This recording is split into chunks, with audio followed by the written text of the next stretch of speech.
Assalamualaikum warahmatullahi wabarakatuh.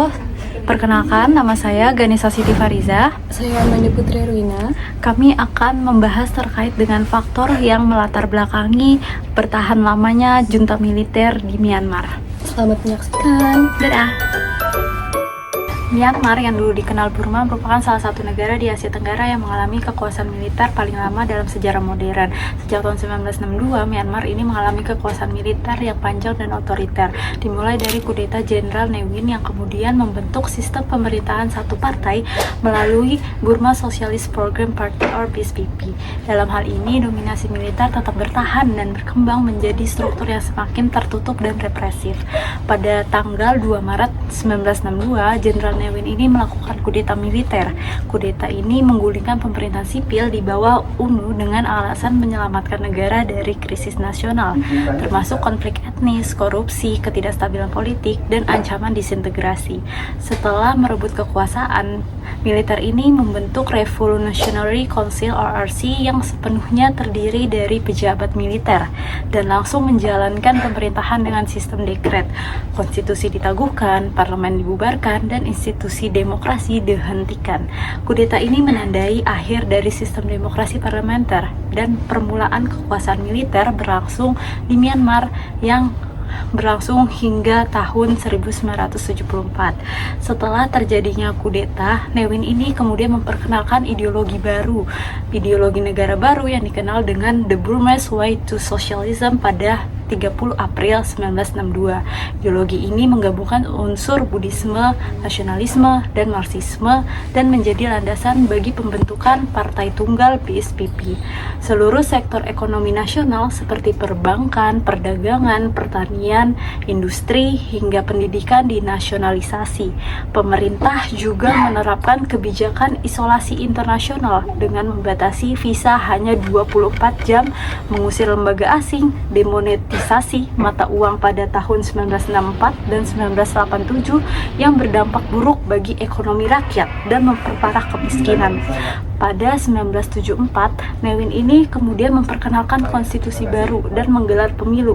Namun, kekuasaan tetap berada di tangannya melalui BSPP yang menjadi satu-satunya partai legal.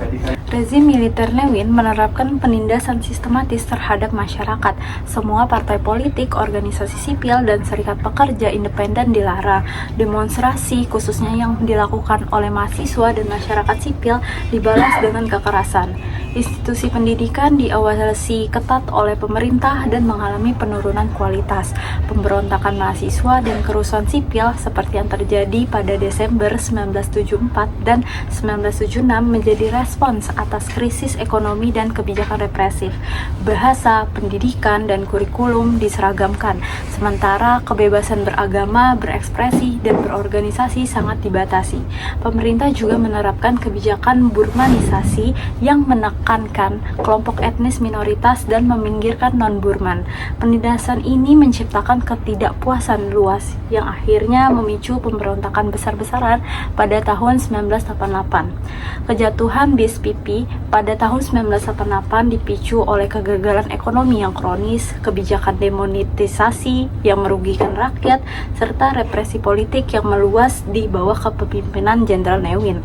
Puncaknya ini terjadi ketika gelombang demonstrasi pro-demokrasi meletus secara nasional yang kemudian disambut dengan kekerasan militer dan berujung pada pembubaran BSPP serta pengambil alihan kekuasaan oleh SLRC.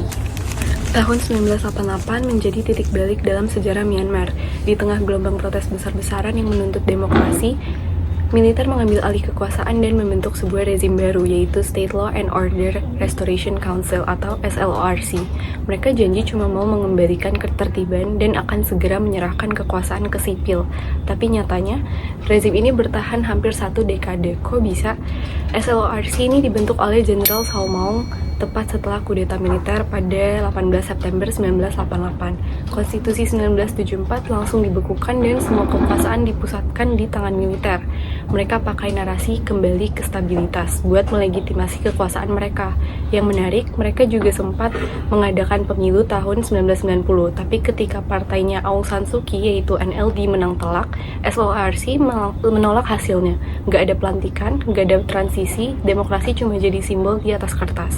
Agar terlihat beda dari rezim sebelumnya, SLRC memperkenalkan ekonomi pasar.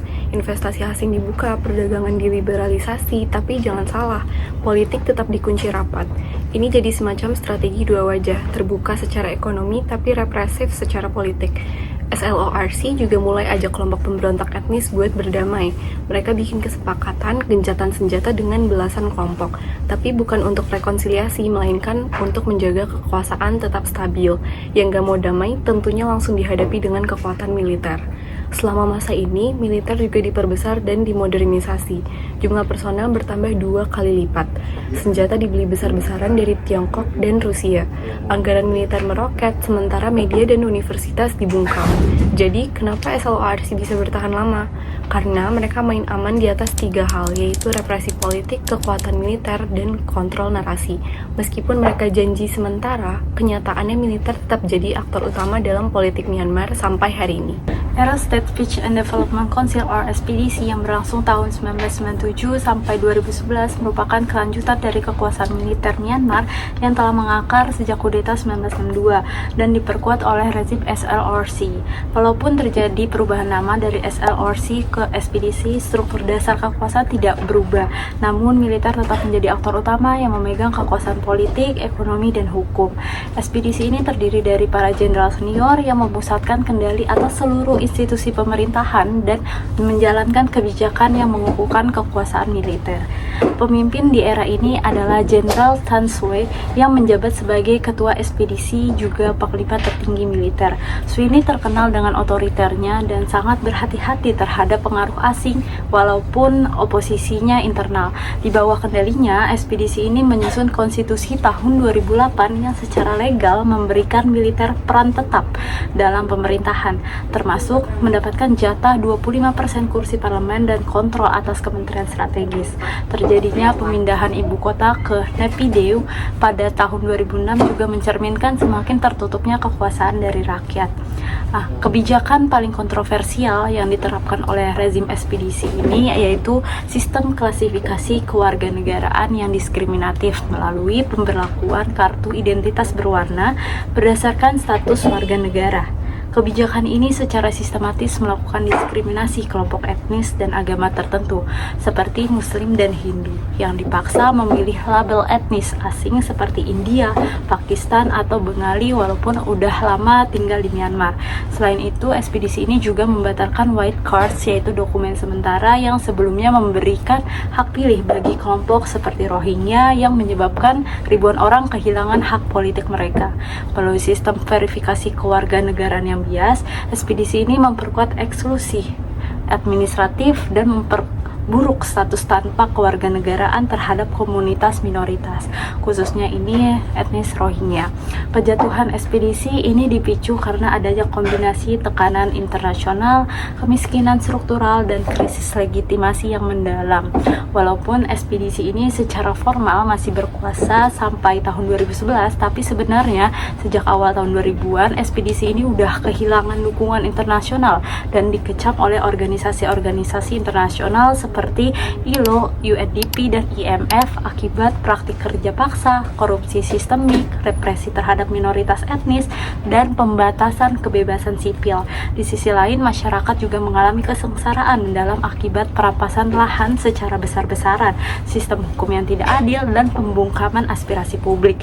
Tekanan dari dalam dan luar negeri inilah yang akhirnya memaksa ekspedisi melakukan transisi semu menuju pemerintahan sipil pada tahun 2011. Setelah puluhan tahun di bawah bayang-bayang junta, tahun 2011 jadi momen yang katanya membawa harapan baru. Pemerintahan sipil dibentuk, Aung San Suu Kyi dan NLD ikut pemilu. Citra Myanmar pun berubah dari negara tertutup menjadi sorotan dunia sebagai negara yang mulai membuka diri. Tapi, apakah militer benar-benar mundur dari kekuasaan? Pemerintah sipil saat itu dipimpin oleh Thein Sein, mantan jenderal dan anggota partai pro-militer. USDP. Meski terlihat demokratis di balik layar, Tatmadaw atau militer Myanmar itu masih memegang kendali. Kunci kekuasaan militer terletak di Konstitusi 2008 yang mereka buat sendiri. Isinya yaitu 25% kursi parlemen untuk militer berhak memilih 1 dari 2 wakil presiden, 3 kementerian strategis tetap di bawah kendali mereka, dan hanya bisa ubah konstitusi kalau disetujui 75% parlemen. Artinya militer punya hak veto total. Yang paling kuat justru bukan presidennya, tapi Commander-in-Chief Tatmadaw, yaitu Jenderal Min Aung Hlaing. Dia punya wewenang yang luas, bisa ambil alih negara saat darurat, mengatur polisi, para militer, sampai jaringan bisnis militer yang tersebar luas di seluruh negeri. Aung San Suu Kyi memang menang pemilu 2015, tapi selama menjabat, ruang geraknya terbatas. Militer tetap bisa intervensi dalam banyak kebijakan dan puncaknya terjadi pada 1 Februari 2021. Militer kembali melakukan kudeta hanya sehari sebelum parlemen baru hasil pemilu 2020 dilantik. Mereka berdalih terjadi kecurangan pemilu, tapi publik tahu Tatmadaw tidak pernah siap melepaskan kendali. Oke, jadi kesimpulan dari pembahasan yang udah kita bahas yaitu junta militer di Myanmar ini mampu bertahan lama karena menguasai negara sejak 1962 dan menerapkan pemerintahan yang represif serta manipulatif. Mereka memanfaatkan konflik etnis dan sentimen nasionalisme untuk membangun legitimasi sekaligus mengamankan posisi melalui kontrol atas ekonomi dan konstitusi. Selain itu, adanya dukungan atau pembiaran dari aktor-aktor internasional juga memperkuat keberlangsungan kekuasaan mereka hingga hari ini. Sekian presentasi dari kami, kurang lebihnya mohon maaf. Terima kasih.